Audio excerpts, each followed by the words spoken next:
Welcome, everyone, wherever you are and whatever dimension you may be tuning in from, to the Grassman Chronicles.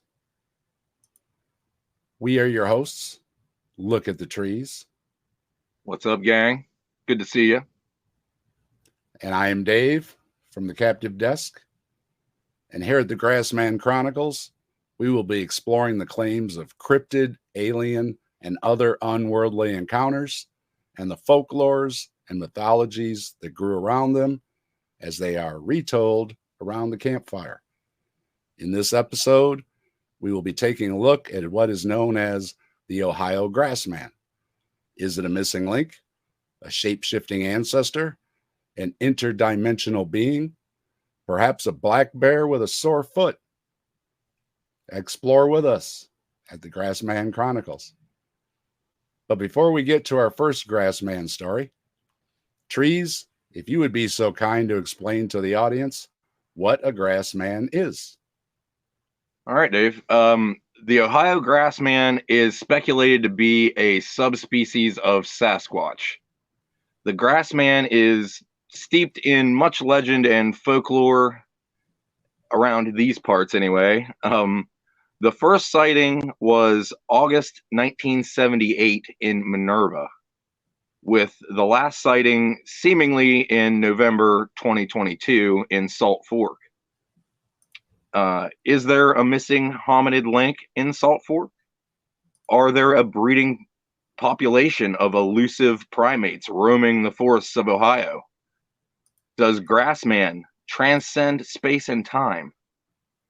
Take a journey with us through the misty valleys and the dark woods. We are the Grassman Chronicles. And there's on the map for everybody to see exactly where Minerva is that he mentioned. And we also have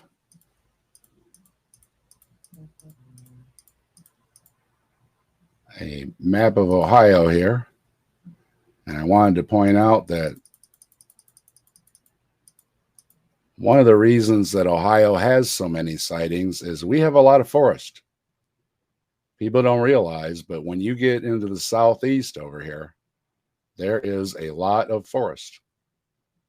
And the Salt Fork Park is dead center right in all that forest there. Now, before all the modern day sightings, we thought we'd touch first on some of the old stories and see where the origins are for the Grassman. So I dug around, and there are records going back into the late 1700s when the native Indians, the Delawares, mentioned a wild man that they would leave food out for to keep the peace. So there was a mention as far back as 1700s. Now, to get to more modern recordings where it's not just, well, we have a modern account of Bigfoot in Ohio. As far as a solid written accounts, it was in a newspaper. And it's from 1869 with a news account that appeared in a Mankato, Minnesota newspaper about a, quote, gorilla in Ohio. That was the headline. Coming near the old French city, and coined the old French city, is the city of Gallipolis. And that's all located in Ohio on the Ohio River in Gallia County. Now, the report goes, there was, let's see, in Gallipolis, they are excited over a wild man who is reported to haunt the woods near the city. He goes naked, is covered with hair, is gigantic in height, and his eyes start from their sockets. And if you don't know what start from your sockets means, I looked it up. It means bulging from the sockets. So it's big old eyes means starting from your sockets.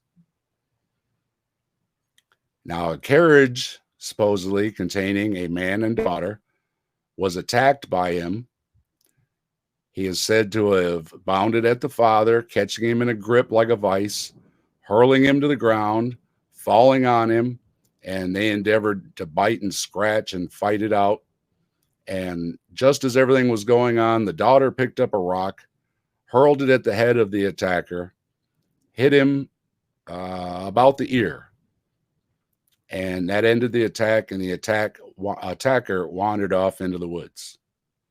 Now, before the second account, I wanted to bring up the question: do we think that in 1869 there could have been a gorilla loose? What do you think, Trees? I mean, the honest answer is I don't know.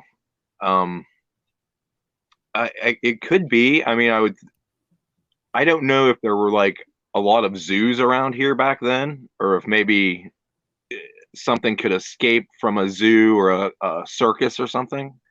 I would think that would be the only way we would get a gorilla in Ohio. Because if people don't know, they can't survive. Most of the species can't survive the cold. So it wouldn't be something that could survive here. And if it got out, it wouldn't probably last through our winters. So, and I think they have I could be wrong, but I think they have a pretty specific diet, like where they are. I don't think we would have the right things for them to forage and find. Well, so what do you think? Was it a mugger?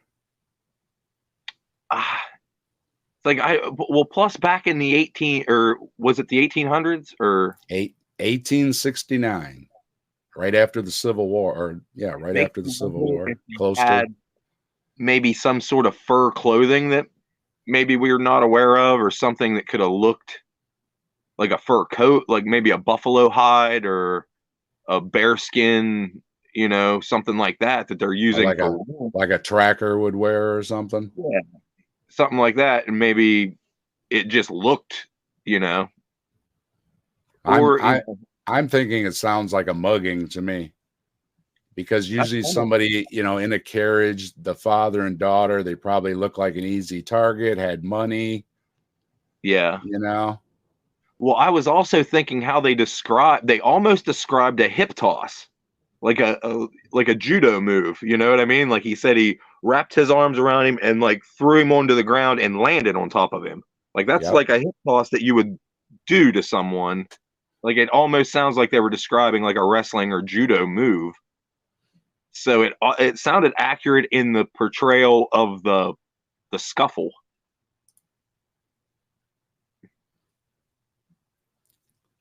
And then, of course, there's always the option of it being a Grassman, that some it's unknown critter was in the woods and attacked them.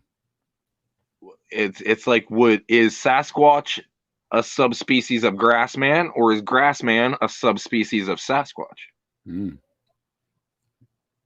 Were the ground nesters, did they evolve into the mountainous, the ones that are in the Pacific Northwest, or are there subspecies, or is it all just one that adapts to its surroundings?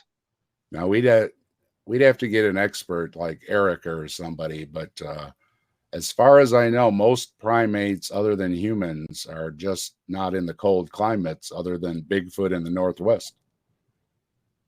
Yeah.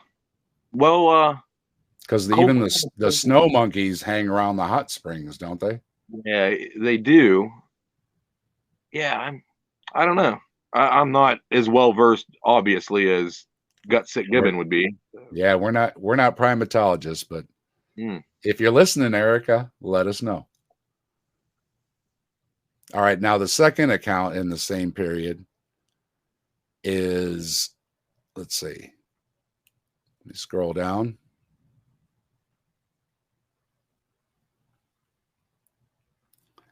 The next major sighting in Gallia County was in 1912. According to the Bigfoot Casebook by BORD, Not sure what that is, but that's who it's by. Quote, it was in the year 1912 in Gallipolis, Ohio, that Mr. Jim and his mother noticed a strange dark cloud hovering over them. Now, we're not talking about we're talking about a cloud following them, okay? They took a path through the woods and it followed them. About 50 feet from the trail, the elder mother took the lead, and they soon realized a monster was also pacing them. It kept to the right of them and parallel to them as they traveled. The creature began turning, and its gaze fell directly on Mr. Jim. He said it made some sort of noise, like growling or maybe a barking sound. They walked about another 100 yards, and both the creature and the cloud disappeared. The eyewitnesses described the creature's shoulders as monstrously wide. They estimated that its shoulders were twice the width of a man's. It had a bulky head and appeared to have no neck. Now, this is kind of touching more into the supernatural, just beyond everything else, because now we have a cloud following them. That's what I was going to say. It almost bleeds into like what you hear about alien abductions. Like there'll be a light or a sphere or some glowing orb or something. It kind of gets into that realm of now there's an additional supernatural thing, or a forewarning, like with the Mothman story, that it's like a forewarning of something. What if it's like Linus's stink cloud in Charlie Brown, because they call them skunk apes? Like what if that's skunk cloud? As a matter of fact, let's see. Yeah, we'll finish this out with exactly that. There were also sightings of Bigfoot in Old Gallia as recent as 1972. And it was in 1999 that a lot of interest in Bigfoot in southern Ohio when Dallas Gilbert reported seeing the creature 9 times in the Shawnee Forest near Portsmouth, Ohio. Gilbert's hunting partner first saw it in 1978, and in early 1998, there were a number of Bigfoot sightings in Adams County, Ohio. Several sightings in Northeast Ohio have been recorded in the last 7 years as well. Some of these sightings report that the creature to smell like Lindbergh cheese on a hot muffler, have red eyes, reddish brown fur or hair, be about 8 feet tall, weighing around 500 pounds. And a few motorists said they had to swerve off the road to miss Bigfoot, and that is why they ran into a ditch, although the insurance companies did not agree with them. The last report of Bigfoot in Gallia, Ohio, or Gallia County, was 1972. And that was a big year for Bigfoot sightings in general, as he was also seen in Toledo, Defiance, Cleveland, Germantown, Ironton, and the Dublin areas. 2 security guards in Dublin even saw him on a golf course. So if you didn't know, Bigfoot likes to play golf too. So all you golf fans out there, maybe you need a partner, call up Bigfoot. He'll come out and play with you. Maybe he just likes that really well manicured grass. Maybe he likes to roll around in it and scratch his fur or something. But like you say, there is a constant report of a foul odor. Yeah, and with this one, it's like Lindbergh cheese on a hot muffler. Now, that would be an interesting odor, wouldn't it? That's what I'm thinking. It's like it would be this rotten dairy smell, So it's like, what if this is a real encounter and they did smell something that smelled like rotten dairy products, what would that, could it be a lactating Bigfoot? Could it, I, Mm. what are the Bigfoots sophisticated enough to make their own cheese out of their lactations? Where are they getting the cheese from? That you're Their raising a breast big milk. mystery. Yeah, the female Bigfoot breast milk. They could be fashioning some sort of breast pump out of debris. Well, and we were talking about dogs, and I just got a puppy, so it's been a lot of fun. I got puppy scratches. I don't know if you can see him on the camera there. He got a hold of me. He's still got puppy teeth. He's a chocolate lab mutt, and he's just adorable. And he's the new member to the Bigfoot family because he's got some big feet. But any Oh, of us that have dogs know your dog can go outside one time, spend a few minutes rolling around in the yard, come back in and be really funky. It doesn't take much to get funky if you're gonna roll around in the ground or in the woods or something like that. Now, trees, you spend a lot of time out in the woods, so how funky do you get when you're out there and getting dirty and smoky and greasy and on long, like, a week long camping trip, like, of course, depending on where you're at, you'll have access to maybe a shower house or something like that. But a lot of times you're kind of stuck to your own devices, maybe a washcloth and a stream or, or something like that. So, like, in that aspect, you do get to smelling pretty easily without doing a whole lot of really hard work. And then if you are doing hard work, at least I definitely start stinking. So I imagine if I were covered in hair or fur or a thick coat of some kind, that would trap in that smell. And and I looked it up. Other primates do sweat, not as well as we do.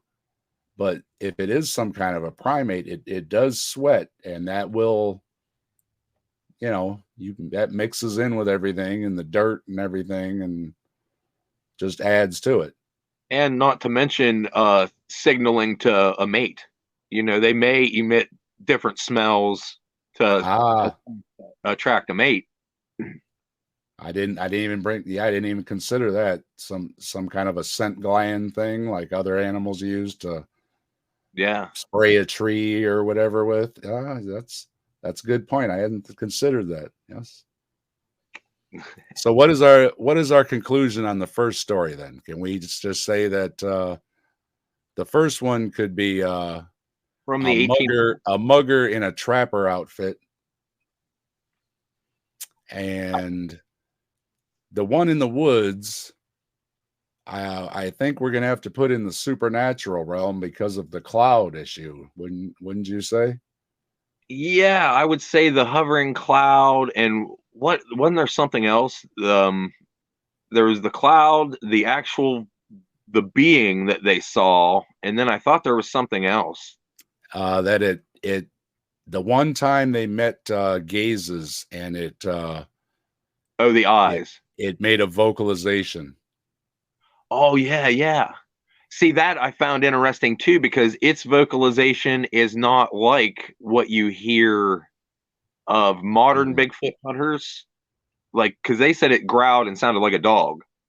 They didn't Yes. say it hooped or whooped or hollered or, anything like that. So it raises questions in that area to me. Oh, you're correct. It's not in line with other reports. So we could have had just a superstitious person who noticed a cloud, and then maybe there was just a dog or wolf or coyote or something running in the woods. I And mean, possibly a cloud of insects. I've seen really dense clouds of mosquitoes and gnats and shit when I've been in the woods and deer flies. Maybe maybe that thing is just so foul smelling it has a flock of flies following it around. Huh? Okay, I think we'll wrap up our first story then. All right. And our second story then is this is a big story. There's even a documentary, and let me. That's your video. Yep. Sorry, folks, I haven't got the slideshow thing done yet. I'm working on it, but this is the Po Man's version. But this is a quick clip of they actually made a documentary about the Minerva monster, and it's on YouTube if you want to go watch it. Those were nice cars. Some classics.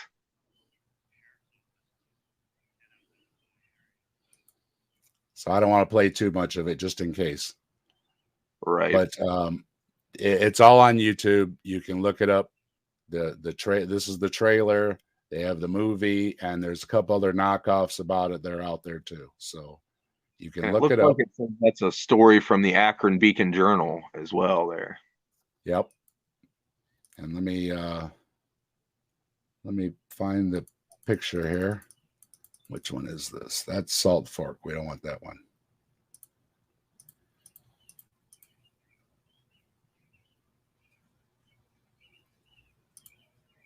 We want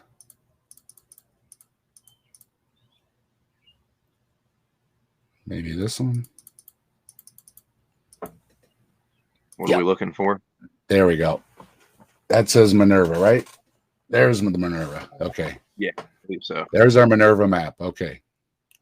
We're gonna get there, folks. We're gonna get there. I'm working on it. I'm half organized. This is the first episode. So let's see. To get to the story, all right, we got the Minerva monster. This is our second story. In Minerva, 1978, the Minerva monster takes its name from the village of Minerva, about 20 miles or so east of Canton. You can see it on the map there I got up. In August of 1978, and like Tree said, the cars show it was definitely in the 70s there. Evelyn and Herbert Caton's grandchildren ran up to the house saying they had seen a monster in the gravel pit nearby. The Catons and their daughters went to investigate and found the kids were telling the truth. They too saw a monster in the gravel pit. They described the creature they saw as 7 feet tall, weighing about 300 pounds, and covered in thick, dark, matted hair. Hair that was so thick and shaggy that it completely obscured the humanoid creature's facial features. The most dramatic of several other sightings came on the night of August 21st. The Catons were entertaining friends and family when they heard strange noises coming from the direction of an old chicken coop in their backyard. They could see something moving in the dark, and there were 2 pairs of yellow eyes there, reflecting in the light from the porch. In order to get a better look, 18-year-old Scott Patterson got into a car and turned the headlights on, which reveals the owners of the eyes to be 2 large, quote, cougar type, unquote, felines of some sort. At that point, a large bipedal creature, like the one from the gravel pit, stepped in front of the cats as if to protect them. The sheriff was called, the area was investigated, but no monster or pet cats were ever found by law enforcement.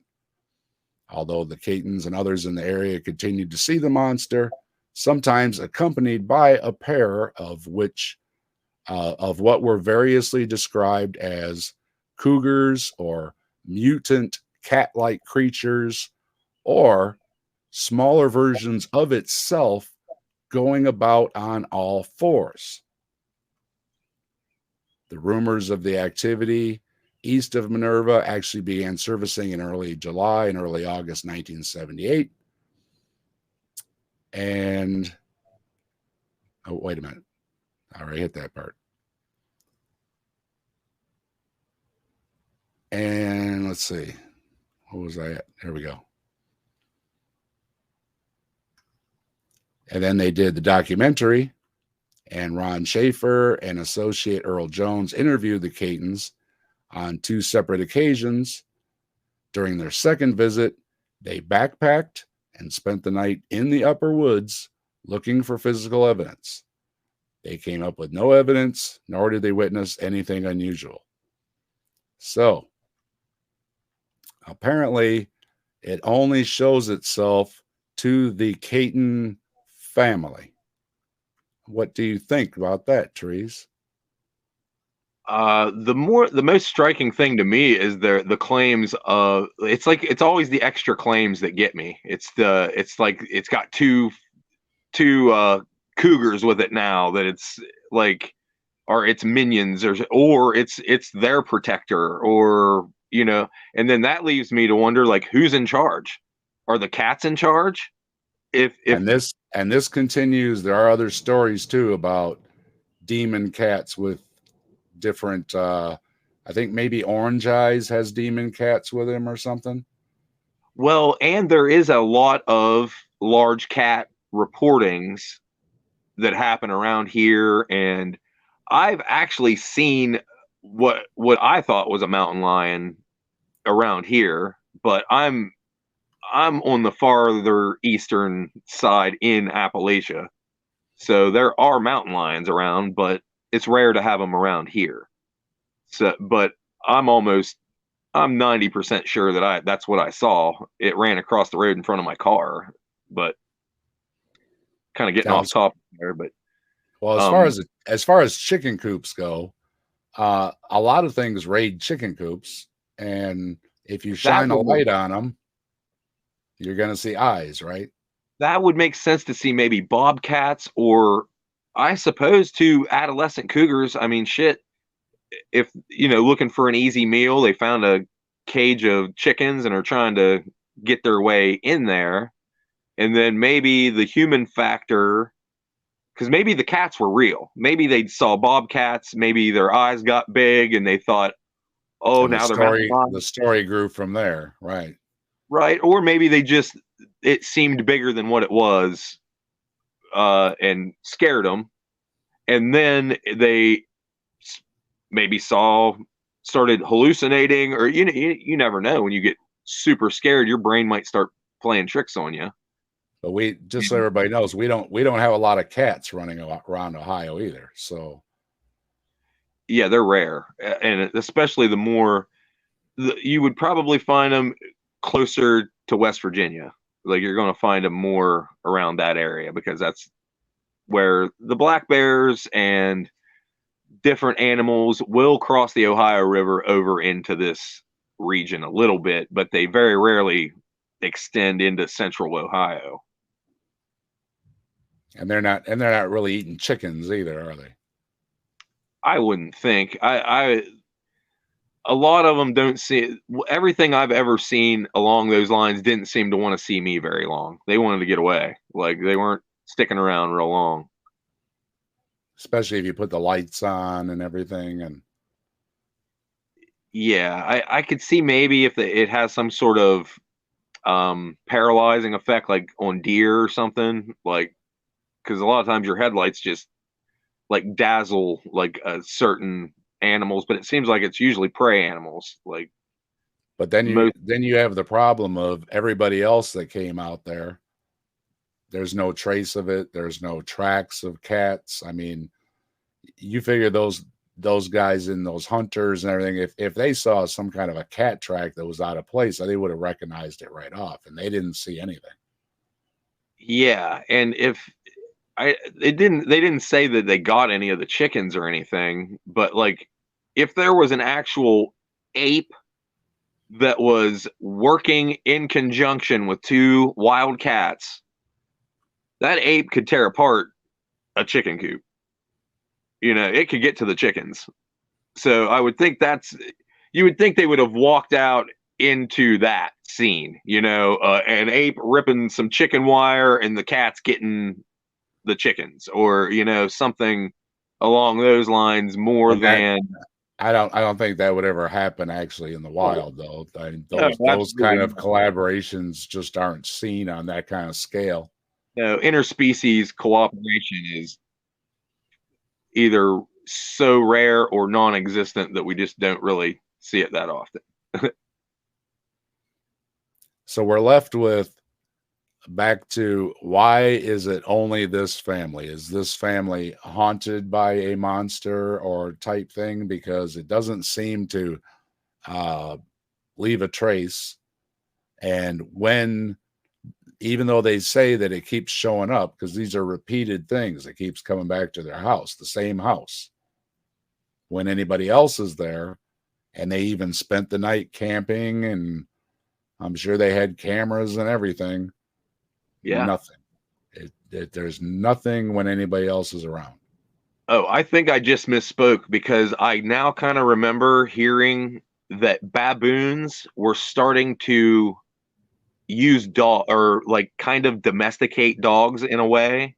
Like they Mm. would use them to help protect their babies and shit like that. I think, unless I'm misspeaking on that, but I think I read an article in like National Geographic that baboons I think in Africa is where they're at, were actually using stray dogs as pets and as, I guess, protection. So they may, maybe there's some interspecies Yeah, cooperation here and there, but it's we'll give very, it. very, very rare. We'll give that a maybe. Yes, A maybe. A maybe at best.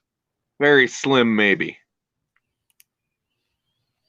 And then otherwise, yeah. I mean, uh,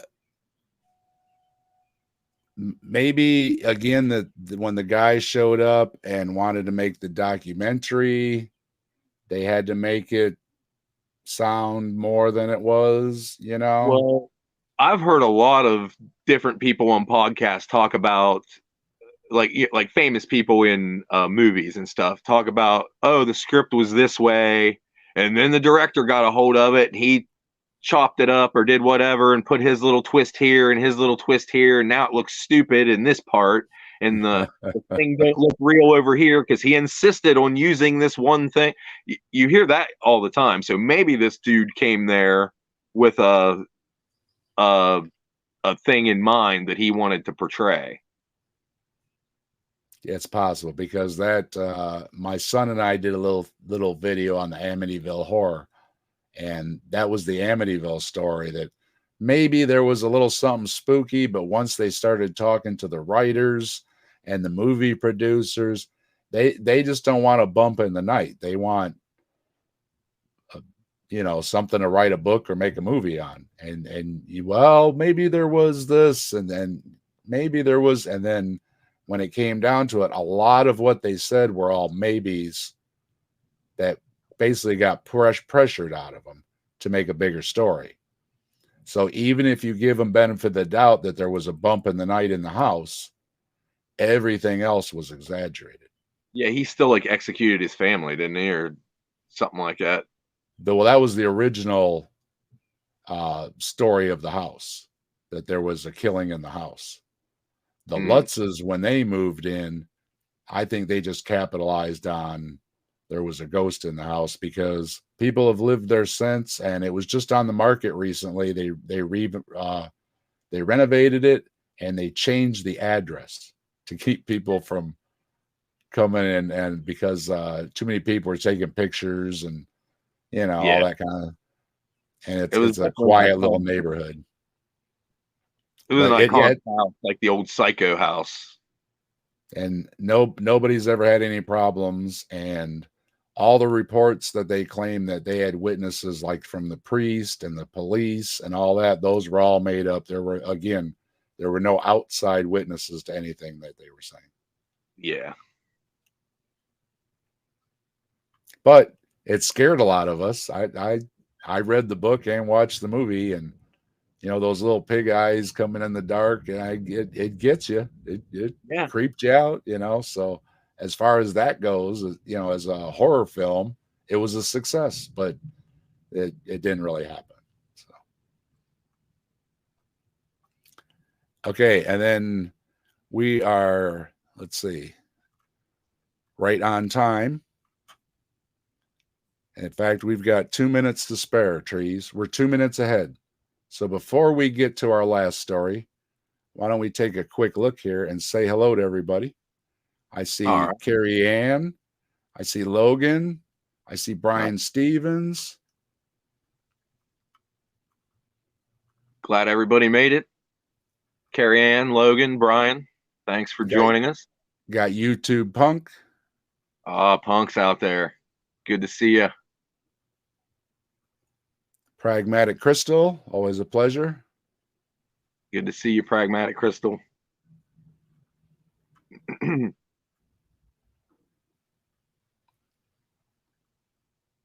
And oh, if you heard that, that was the puppy. I'm sorry. Oh. Needs to voice his opinions on Grassman. He's been pretty good. And we got Gurr in there. Hello, Gurr. Good to see you. What's up, Gurr? And that's all the way up. Hello, everybody. If I missed somebody, I'm sorry. But hello, hello, hello. Glad everybody could join us. Yep. Thanks for making it. And let's pull up the picture for the next one here. I believe this is it. Yep. That's Hosak's Cave, I believe. There it is. And before we talk about the park here, I've got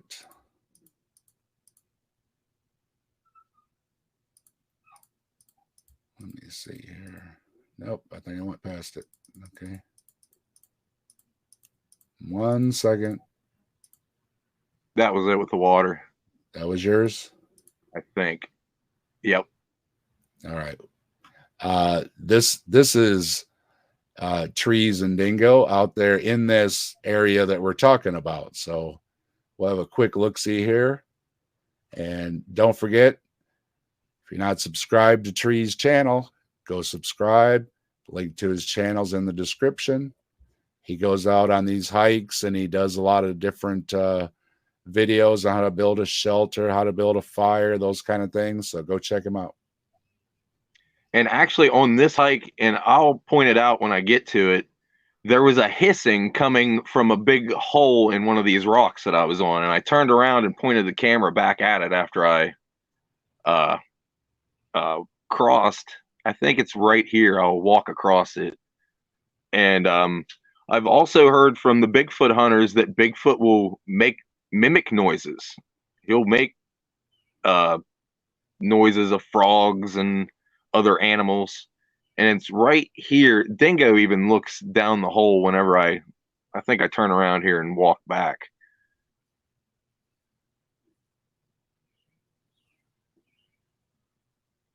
But for everybody that doesn't think we don't have forest in Ohio, we got forest in Ohio. Oh yeah, I think that trail there is 10 miles long. It's a horseback trail.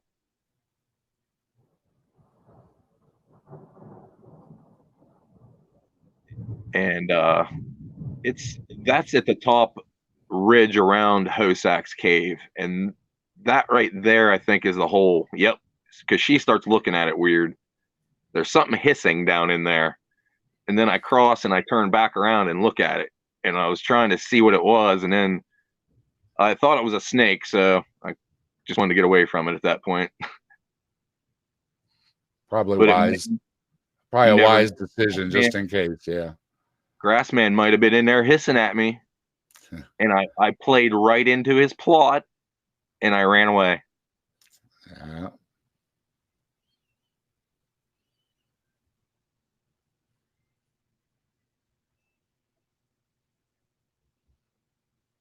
But it's a very beautiful place out there. And that's a little waterfall that spills down into the cave. And that's exactly where he was on this Hosak's Cave. So there it is on the map. That's exactly where he was. And as you can see, here's Salt Fork State Park. And our last story is going to be talking about this park because trees. Why are we going to talk about Salt Fork Park? Because it's like the new hotbed of Bigfoot activity and Grassman activity, I suppose you would say. And did you want me to tell the people where it's at, or you just go ahead with it, whatever you want there? All right. Whatever you have down there, go ahead. Salt Fork State Park is in eastern Ohio, located at 14755 Caddis Road, Lore City, Ohio, 43755, which coincidentally it's named Lore City. I thought that was kind of fitting. Salt Fork's features, Salt Fork's featured attractions are the lake, of course, densely forested hills and valleys, open meadows, large rock outcropping features, as you saw in the video there, caves, and wetlands. The lake has 2 marinas and 8 launch ramps for boats or kayaks. Hikers will have a vast trail system at their feet and toes. There's also the historic Kennedy Stone House, an 18-hole golf course, a full-service resort lodge, deluxe vacation cabins, and a large campground with a primitive tent-only section where you may find me and the dingo. So that is the basic rundown of Salt Fork State Park. Yeah, and if you see on the map, there's water going all the way around. I mean, it's huge. So yeah, if you've got it all, like he was just listing off, you've got it all. So yeah, if you're in the area, sounds like a great place to visit. And like we said, it's very squatchy. So yeah. What else goes on in the area that right outside the park, or is it near the park? We have a lot of Bigfoot organizations in the area too, right? There are Bigfoot organizations. I noticed all along that Caddis Road, there are little shops, and you'll see the little Bigfoot signs in people's yards. And I want to say they have a museum. And is that the flyer or the that's Hocking. That's the Hocking Hills one. Yep. Hocking Hills is to the west and south of Salt Fork, so it's in a different region. It's more close to Columbus or Zanesville. I've been there. Old Man's Cave. That's beautiful. Yeah, I haven't been there, but I'm trying to go there here soon. It's very nice. They've got nice camping there and everything too. But we had to take cold showers. There was no hot water. Oh. But yeah, you get desperate enough when you're out there camping. It's like, I'll take the cold shower. So we did. But it's beautiful. It is. Yeah, so we've got everybody there, including all our anybody that knows anything about Bigfoots, all the TV shows, Monster Quest, Finding Bigfoot, and any of the other named ones have all done shows in the area. Kathy Lee Gifford and Hoda, I believe, was the other lady's name. That they did some morning show. They did one out there at Salt Fork as well on Grassman. And then speaking of the Grassman, we keep talking about the grass, and we wanted to point out one of the reasons that it's called the Grassman, and is because they find these grass nests in the area. And just before the show, Trees learned me something. So why don't you learn everybody else what you learned me about black bears, Trees? All right. Black bears are not true hibernators. They experience what is often called denning, denning, denning, uh, ursid, ursid, ursid hibernation, or carnivore lethargy, which basically means they don't go into a full hibernation state where they sleep for months on end. They are kind of in a lethargic, weird, intermediate state of being until springtime comes. So, if you're out in the middle of the woods in the middle of winter, are you safe from running into a black bear? Negative. No. You may see them. And by coincidence, the Grassman myth, I guess you could say, has grown not just as a Bigfoot story, but because of these big grass nests that are found everywhere. Now, in this case, I think we have the answer to the grass nests. What do you say? That's what I believe, because usually your most simple answer is the most correct answer, or most likely correct answer. And I would think since the grass nests they are finding are already probably a black bear nest. I mean, they could say that Grassman's coming along and using the previous black bear's nest as his own, but I wouldn't think that would go over very well with the black bear. So here's another version of a nest. This is more with branches, but again, you see the snow in the background. Leaves. It looks like they're using leaves instead of grass. They've got them. They got them a pile of something there, and it's probably just to keep insulation from off the frozen ground. And it is indeed, yeah. We're pointing out that's snow in the background, so it's napping, but it's not in full hibernation, and it's not underground either. And here's another one.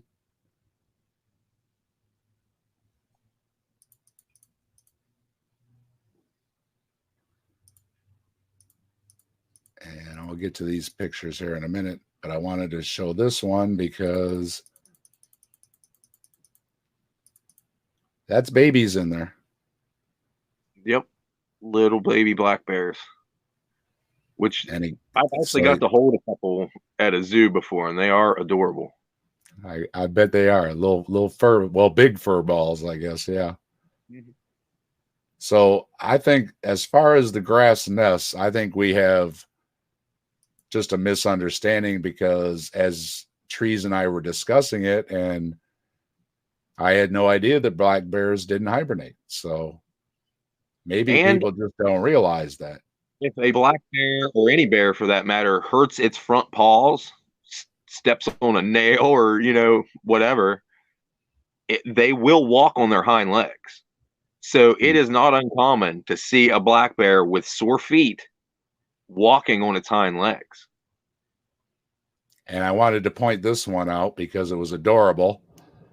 They found this black bear under their porch, and they figured, he's fine, and they just let him stay there. So, yeah, it looks like leaves, and he's making do. He made a nice little nest. In that state of lethargy, he's not going to get too active. He's not going to get too wild with them and try to hurt anybody.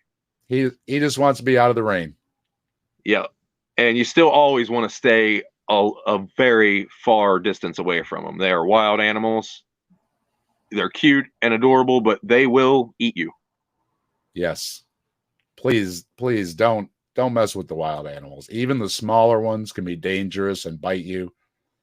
Keep your distance. If they're small ones, Mama's probably somewhere, and she will not be happy with you messing with the babies. And if you need to see them that up close, you can get a pair of binoculars or something, and you can zoom right in on them and count how many hairs they got on their head. But yeah, let's keep your distance because they'll catch you really fast. And climbing up a tree is not always safe either, because what do black bears do? They climb trees. And they are and just bears in general, like at least big cats will kill you first. Like they are ambush predators and they will usually bite you in the back of the neck and put you out of your misery. A bear just starts eating. Usually when you find hikers that have been killed by bears, their lower extremities are eaten off and they have died from blood loss. They didn't die because they got finished off. They died being eaten. So you don't want to be attacked by a bear because they're just going to start biting chunks off of you. You are a meal. Yep.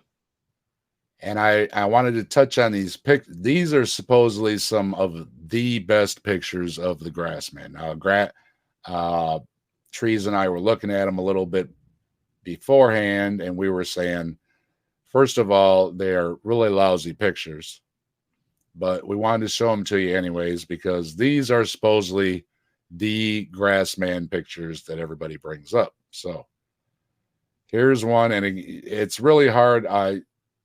You see a little bit here and a little bit here, but it's pixelated. I don't know. This is a bad picture. Like I was saying, like how much is the human eye making a pattern and saying that could be a bump on a tree, right? Right. Or a tree behind a tree behind a tree with a couple different, you don't know. It's a bad picture. It's a bad picture. Now this one's a little better.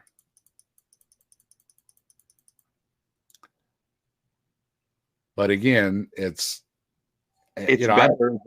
I'm just blowing it up a little bit so we can see the little tiny picture. And already you can tell that already this loses a lot of any type of head in here. And see, what I'm thinking is, what if we were looking at this picture and instead of having a Grassman show, we were told we were looking for a buffalo or something else. A bear. There's two eyes. What's the chance that our eyes would make a bear out of that? Speaking of, that could almost be a deer. There's or a bear. Two eyes, a nose. Yeah, I mean, we could probably play all night and find. But again, this is a bad picture. So let's get to the picture. Now, this is the picture. Now, what everybody points out in this picture is you seem to be able to see the bottom of a jacket or something. There seems to be a definite line going here, including a shadow under it. It does look that way, but what gets me is what we were talking about earlier, how it looks like it's too wide and it almost looks like a cow, like looking at the butt, and it's slightly angled to my right as I'm looking at it.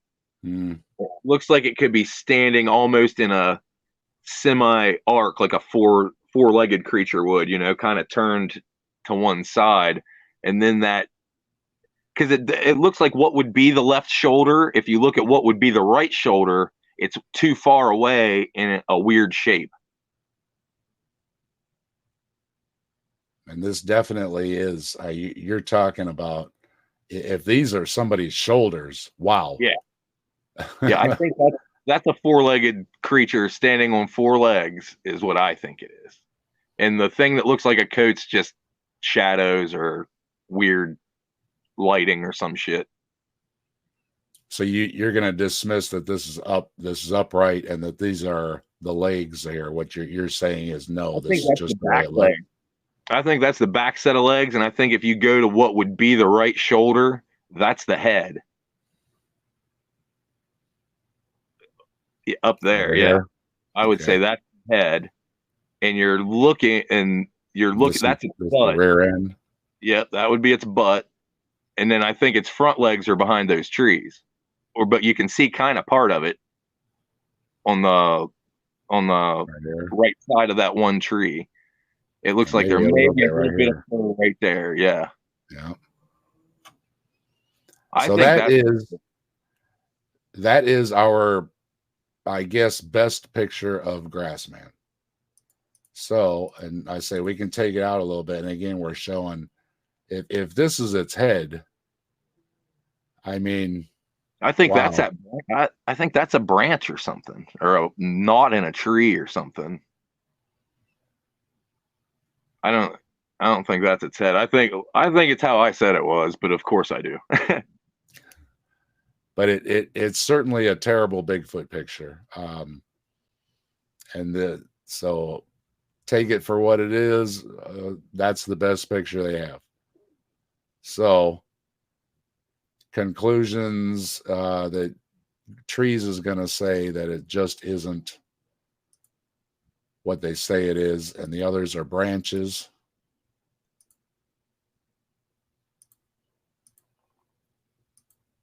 Yeah, I think to me that looked like a four-legged animal standing at like a what is an oblique angle. I might be getting over my skis there with the language, but it's standing at an angle and kind of like And this picture here, I think, is awful too, because I don't think it's anything but a shadow.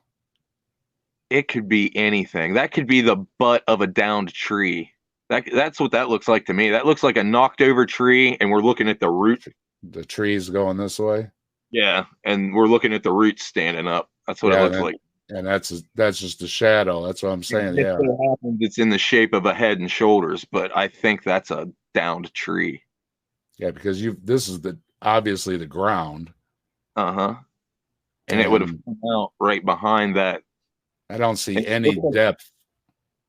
And it looks like that ground may even be heaved up there, where when it pulled out, it lifted the ground up a little bit. Ah, yeah, that would be the mound. Yeah, the mound from it tipping over. Yeah, I'm with you on that one.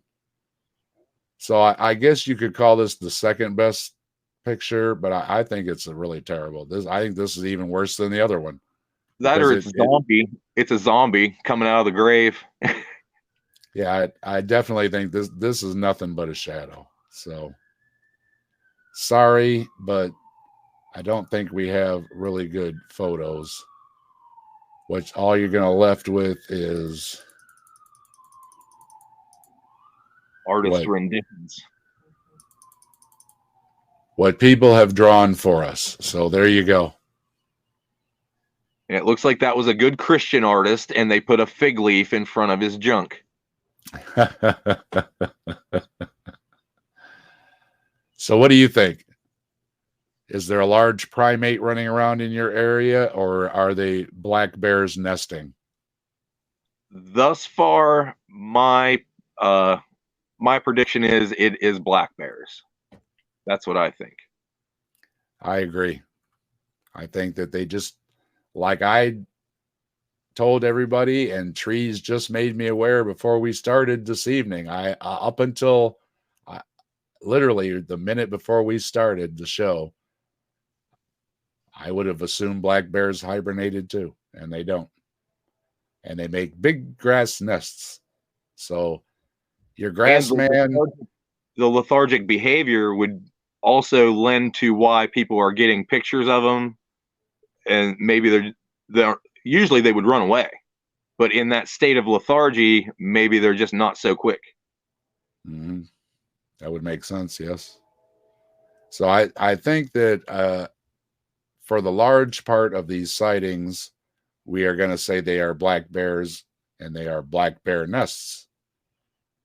For the supernatural claims, a couple of those we have to leave in the supernatural file because we just don't know what kind of cloud was following these people around on that day, or what it was, or if it even happened. And the old accounts, I think the natives leaving offerings to a wild man.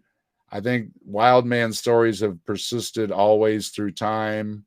So it makes sense they would leave out an offering to appease the wild man, and no harm, no foul there, I think. And that's also our white man understanding of their traditions. So maybe there's something lost in translation there of them telling us what they were doing, and us saying, "Oh, they were leaving this thing out for them." Maybe that's a woodland god of theirs. Maybe maybe the wild man was a deity or a helper god or something like that. And then I think again that we're going to lean towards the people attacked in the carriage. Again, riding in a carriage with your daughter. It didn't say a wagon; it said a carriage. Yeah. So immediately I'm thinking in the 1800s, if you're in a nice little carriage, maybe you're an easy target and it was a mugging attempt. Yep. Stagecoach robbery. All right. So we are going to plan on doing an hour show, and the hour is up. All right. So before we leave, any closing thoughts on the stories, Trees?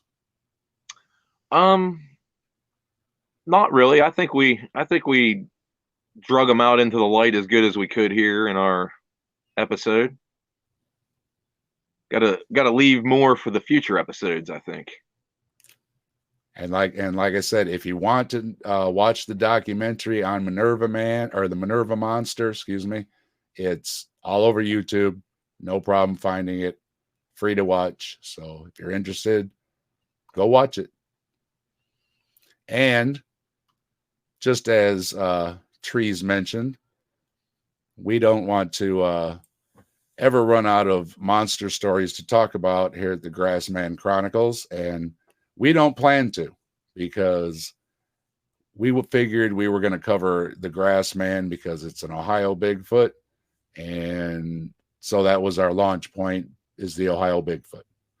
However, we've got Bigfoots in every state, including the Hawaiian Bigfoot, and we definitely have to cover the Hawaiian Bigfoot there, Trees. That one is definitely going to be on our list. We have to definitely cover that one. I'm picturing the Hawaiian shirt. I'm picturing he's got sunglasses and he's having a great time. Zinc oxide on his nose and big coconut with a straw in it. Or like a hollow reed that he stuck in there to use as a straw. So yeah, we plan on covering a lot of Bigfoot stories here at the Grassman Chronicles, and we're going to mix in other things too.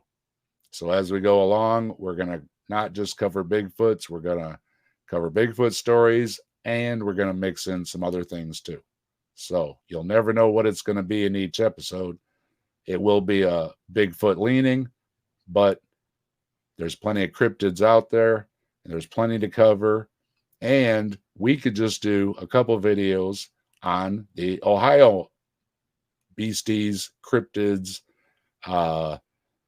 Sasquatches, the escaped snakes, and everything else that's gone on in Ohio. So just for a teaser. We also have my personal story.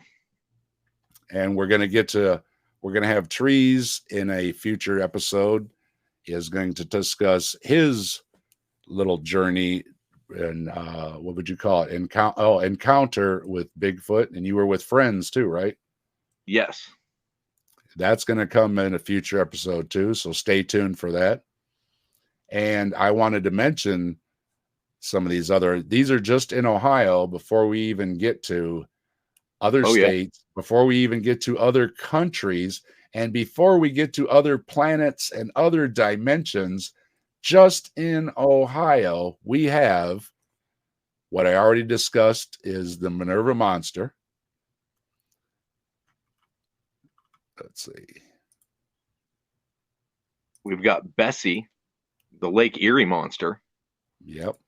I've got the list here as soon as I pull it up. Okay. We have the Loveland Frogman. When you're riding on the Loveland bike trail, be careful of a large bipedal frog. We've got the Crosswick Monster. Southwestern Ohio seems to be a good climate for upright walking lizards and amphibians. We've got the Melonheads in Cleveland. People in the Cleveland suburbs of Kirtland and Chardon have told stories for generations of human-like creatures with large heads, they call them melonheads, and blame the government for unleashing them on northern Ohio. That's We've amazing. got a Mothman in Gallipolis, and if Bree's listening, I'm sure she'll be very interested in that. We've got the Cedar Bog Monster, which seems to have arose after some kids went missing in a bog. It was a sad story. They didn't find them. We have Orange Eyes, not to be confused with another monster in the area at Charles Mills Lake. Orange Eyes is one of the more terror-inducing cryptids you can find in Ohio, reported to be more than 11 feet tall with orange eyes, and it lurks around Mansfield, Ohio. We've got the Charles Mills Lake Monster, which is a 7-foot tall, armless humanoid that some boys found or ran into one day. And they said it also had glowing green eyes and massive webbed feet. And as Trees mentioned, we have the Bessie Lake Erie Monster. And I thought this was just something people made up recently, but the Bessie Lake Erie Monster story goes back to 1793. Wow. We've got the Crosswick Monster, which is apparently some kind of a big snake. And it drug one of the boys away, but let go of him, and he was all right. We have a dog man. And if you don't know, Michigan is famous for their dog man. Well, I guess we either have one too, or the Michigan dog man visits Ohio. It's kind of like a werewolf, 4 to 6 feet tall, very muscular, with pink or gray skin. And then just because you never know what's going to happen in Ohio, in 1944, a circus train car tipped over, and they dumped all their snakes into the countryside. And they recovered them all except for one. So for one summer, everybody in the area down in southern Ohio was terrorized by a 20-foot python running loose. And not really a cryptid, but if you ran into a 20-foot python, you probably would have a bad day. Yes, it could theoretically eat you. It could definitely bite you, and definitely if it was in the water, it look a lot bigger than it actually is too. I mean, 20 feet, if that had to be a very girthy python, like that thing could squeeze the life out of you, I'm sure. So for everything else, that actually happened, and that is a real animal, and that is a really dangerous animal. And like Trees mentioned before, if you did see a snake of that size, leave it alone. Of any size, really. If you don't know what kind of snake it is, get away from it. Do not mess with a 20-foot snake. That's not a good idea. And that is going to wrap up our show. That is our stories for the evening.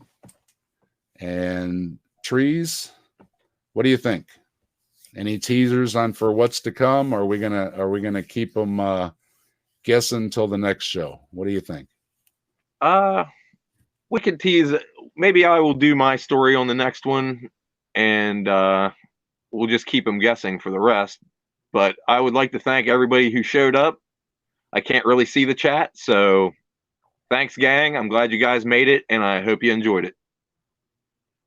And I too want to thank everybody. I see AR's here, and yep, Brian and Logan and Carrie and Randy and Gurr and Logan, and let's see, one more roll through, I think, and did I get everybody? I think. Yep. Yeah, appreciate everybody showing up. I hope you enjoyed it. And so the plan is that we are going to talk to Trees about his experience then in the next episode. And we'll throw in a couple other stories too. The plan right now is to do it once a month at the end of the month. And if schedules change in the future, maybe we'll throw in a few more shows. We'll see how things go. But we wanted to get things rolling, so we got it rolling. Here's our first show. And I hope everybody let's see. Should we call it? Let's get the book here.